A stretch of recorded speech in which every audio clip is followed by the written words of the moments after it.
Hallelujah. Odafo Nyankopon sha bebre.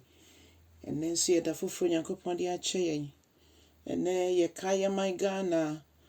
Edi yenye ye fa ahodie. Ebompa esa oman be fa ne ntuma pefra. Na oman obema kwa no nyame tutu na namo amano. Ye de oman mu mpenimfo ene asuafo nyina be rade nim mpenene mofra. Erade ji oman Ghana ma wo ho. Na ma woni onyam nya kese. Umada wa se bebre ye kamfo ne yetuntuno. Ewo Jesus Christ din ene ya bompaye. Wansem nso ye bompaye so be church ye mu. Na ide ne onyam shama wodin kronkron wo Yesu Kristo din ene ya bompaye. Hallelujah. Odofo me ma wakwa ba de about yes senjumedie so ne be fe akenkan sem afi 2Korintofoɔ woma anaso 2Korintofoɔ woma etosum ye no.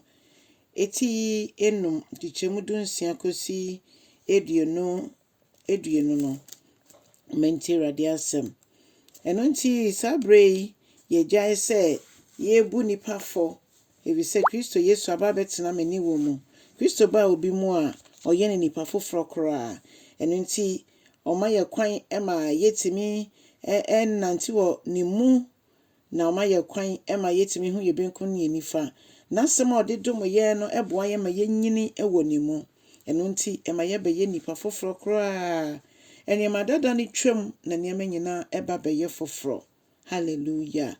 Na afei ne nyina we ne ye ka nyina ne se sa enkwagye ana se ye be nipa foforo no eya achede sonko afi Nyankopon nchen ono a woyi yen efi obonsam nsam na ode ye anam Kristo so ede ama ne ho no ono na ne onyam enka no ne senti Onyankopon ama ye dwumedie bi se yendi dwumedie ode adom yesi yendi ne se yenso be ka foforo aba ono ne nchen Kristo Yesu ebe kan ye ba Onyankopon nchen yenso so yasade ne se yenka afoforo embra Onyankopon nchen esan se na Nyankopon wo Kristo mu wo bra na oka ye ne no abom no odon sonko ete se yaye boni etia papai na ama kwan kese abede ye ne ntem no nkasa sa che ne do afa ne do ba so ede abewudi age ye nkwa so be ka yen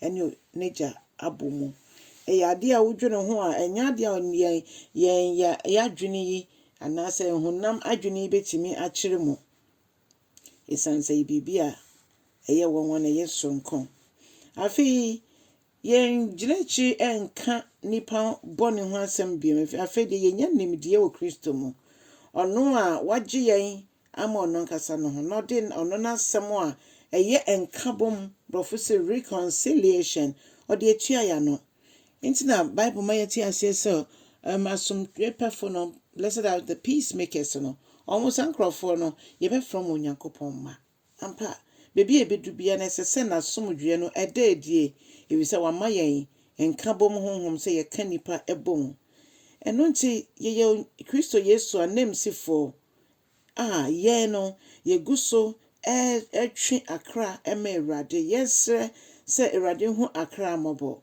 so we ni usuban so we ni wabrabo so we ni weni da so we ni wahoto so ana so be nipa ni nipa abomu se ubema nkabom ni ba ko ye aba odofo Onyankopon enam Kristo Yesu so ono ana onye bone da no onam ne so ebeye mpatade de maamene wo na sesei wama yen so ye ni onyame ntem aye soronko Kristo Yesu ni wo sori mutumi no ode adom yen na ono hu amane e de ama yen se de ebeye yen ye benya fa hodie eni ti odofo Onyankopon e de dwumedi ahye yensa no Onyankopon to nsa fra wo so sa wo fa ho ma Kristo Yesu a se na due yi ebra wutie mene Kristo maye na benyo ebi so wo kwa asori ni ade nyina na nso wo mfa ne nya hwe wo sori a wo mompaye wo sori a wo nsua nyame asem